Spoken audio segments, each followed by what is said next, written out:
You're not lazy. You're emotionally drained. Have you noticed that lately? You don't really want to do anything anymore? Not because you're lazy, but because even existing feels exhausting. You pick up your phone dozens of times a day, but you don't actually want to watch anything. You sleep for hours, yet wake up feeling like your mind never rested at all. And the scariest part is, you've started to believe maybe you're just a failure, but the truth is, you're not the only one who feels this way. According to recent studies on mental fatigue and reports from the WHO, Gen Z is currently the most emotionally exhausted generation. More than 60% of young people say they constantly feel tired without knowing why. And strangely enough, we live in a time where entertainment has never been more accessible, yet people have never felt this emotionally empty. We live in an age of instant dopamine, short attention spans, and endless online connection, but almost no real emotional connection. Some people spend the whole day doing nothing physically demanding, yet still go to bed wishing they could disappear from the world for a while. Maybe that's you too. You wake up, grab your phone, scroll through TikTok, watch a few short videos, laugh a little, and then suddenly your mind feels completely numb. You know you need to work. You know deadlines are coming. You know life doesn't wait for anyone, but your body just won't move. You sit in front of a screen for hours while your thoughts feel foggy and distant. The things you used to love don't hit the same anymore. Games aren't fun. Music doesn't reach your heart anymore. Even replying to messages feels emotionally draining. And then you start asking yourself, why can everyone else keep going, but I can't? There's something terrifying happening to this generation's brain, but most people call it something much simpler. Laziness. You wake up and check your phone before you even brush your teeth. One video turns into another. A notification pops up, a short song, a meme, a text, another app, another scroll. And your brain keeps getting rewarded, not with real happiness, but with dopamine. Dopamine is the chemical tied to motivation and anticipation. It's the thing that whispers just one more video, just 5 more minutes. The problem is, the human brain was never designed to handle this much stimulation all day, every day. Thousands of years ago, people had to hunt, explore, build relationships, and survive to earn dopamine. Now it takes one swipe, and the dangerous part isn't phone addiction itself. It's that normal life starts feeling too slow for your nervous system. Reading feels boring. Studying for 10 minutes feels impossible. Sitting alone with your thoughts becomes uncomfortable. Work feels unbearable. Not because you're weak, not because you're less intelligent, but because your nervous system has been overstimulated. For too long, it's like having 50 apps open on your phone at the same time. The battery may not even be low, but the whole system starts overheating, lagging, freezing, responding slower and slower. Your brain works the same way. When it's constantly overstimulated, it slowly loses the ability to feel joy from quiet, ordinary moments. That's why so many people today laugh online but feel empty in real life. They consume content all night long yet still feel like nothing in life is actually enjoyable anymore. And the saddest part is, so many people hate themselves for it because they think they lack discipline, when in reality they're mentally exhausted. Maybe what you need isn't more motivation. Maybe you need less stimulation, less noise, less comparison, and a chance for your brain to finally breathe again. Because sometimes you're not losing your will to live, you're just living in a world that never lets your mind rest. And there's something else too. Isolation. Modern humans communicate more than ever before, yet rarely feel truly connected. We send memes, react to stories, reply with short texts, but very few people have someone they can genuinely say to, "I'm really tired today," not as a joke, not casually, but in a way where someone actually listens. The human brain needs emotional attachment to feel safe.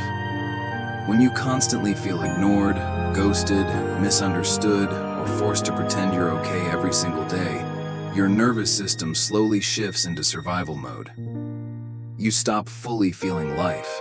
That's called emotional numbness. You're not exactly sad, but you're not happy either. You exist like someone who's technically online, while emotionally, you logged out a long time ago. A guy once sent a message that said, "I don't understand what's happening to me anymore. I can't cry. I can't feel excited. I don't want to see anyone, but I also don't want to be alone. Every night I tell myself tomorrow I'll try harder. Then tomorrow comes, and everything repeats again." Sound familiar?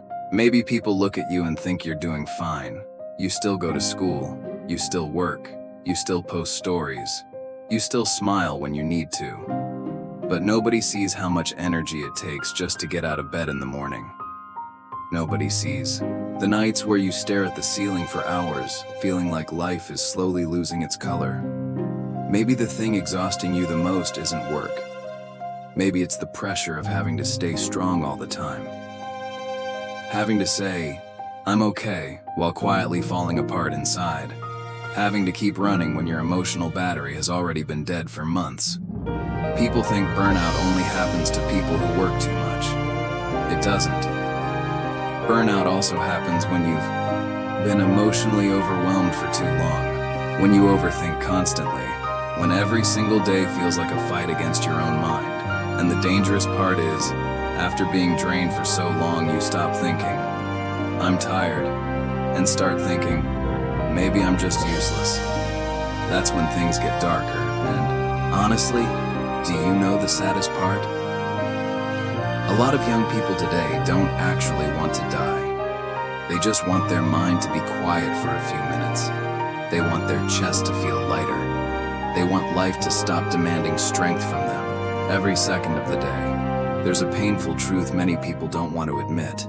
They're not really living anymore. They're just trying not to collapse. You wake up exhausted even after sleeping for hours. You open social media, and within minutes your brain gets flooded with images of people who seem richer, happier, more attractive, more successful, more fulfilled, and suddenly you feel behind in life. Psychology calls this social comparison overload. Your brain becomes overwhelmed from constantly measuring your worth against everyone else.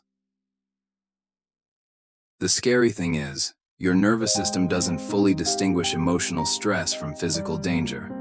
So even if you're lying still in bed, your body can still release stress hormones like cortisol as if you're fighting to survive. That's why some people sleep 10 hours and still wake up exhausted, because the body rested, but the mind never did. And slowly, we begin living with this constant feeling that we have to do more, move faster, become better. In a world where everyone is trying to prove their value, even existing normally starts to feel like pressure. But listen, you are not a machine. You were never meant to function endlessly without getting tired. You're human, a living, emotional being with limits, with wounds, with days where simply making it through is already difficult enough. Maybe what you need right now isn't more motivation. Maybe you need silence. A moment where your nervous system can stop bracing for impact. A moment where your heart doesn't have to stay tense all the time. A moment where you can finally believe that you don't have to earn rest by destroying yourself first. Maybe the thing hurting you most right now isn't life itself. Maybe it's the fact that you no longer recognize who you've become. Do you remember the old version of yourself? The one who had dreams, energy, excitement.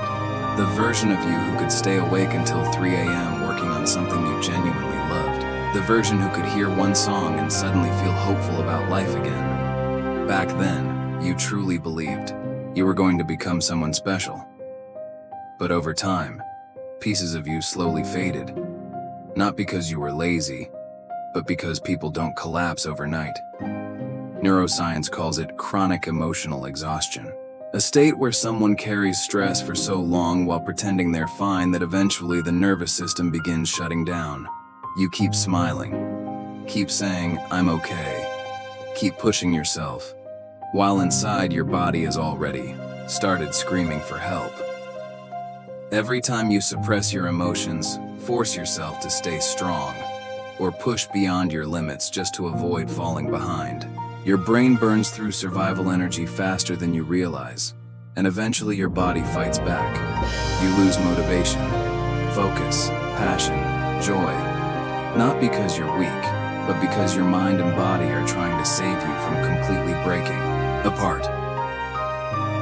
That's why so many people today look perfectly normal on the outside while secretly feeling so exhausted they want to disappear from the world for a few days.